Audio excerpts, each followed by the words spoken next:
गट नंबर 193-2 या ठिकाणी 3 एकर कांदा लावला होता.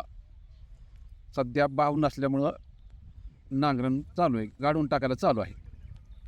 तर खर्च जर म्हणलं तर बियाचंच 3,000 रुपये किलोप्रमाणे, 1 किलोप्रमाणे असं 10 किलो बिया टाकल्या होत्या. 30,000 रुपये गेले. रोप 1.5 महिना तयार करून पुन्हा लागण केली. लावायला बैला मजुरी 400 रुपये हजेरी, 60,000 ते 70,000 नुसते लावायला गेलेत. खताला गेले 30,000 रुपये डोस संपूर्ण. फवारणीचा खर्च वेगळाच. तरी सगळं काही राहत नाही त्यात शेतकऱ्याला. त्याच्यामध्ये सुरुवातीला आम्ही एक खेप 80 कट्टे नेले होते. तर 21,000 रुपये बायांची नुसती मजुरी होती. बारदाना 50 रुपयाला, त्याच्यात 4,500 वेगळीच.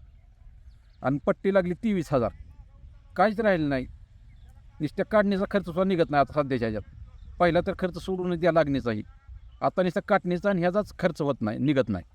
त्याच्यामुळं आम्ही निर्णय घेतला आहे. या कारणामुळं आम्ही आता ही संपूर्ण 3 एकर नांगरायला चालू आहे, काढायला चालू आहे. तर आमची आता शासनाला एकच विनंती आहे, अनुदान तर द्या, पण अनुदानाबरोबर कांद्याला हमी भाव दिला पाहिजे. तर शेतकऱ्याला परवडते, नाही तर परवडत नाही काहीच. कमीत कमी शासनाला अशी विनंती आहे की कांद्याला कमीत कमी 3,000 रुपयाच्या पुढे तर भाव पाहिजे. नाहीतर शेतकऱ्यापुढे आत्महत्येशिवाय पर्याय काही सुद्धा उरलेला नाही.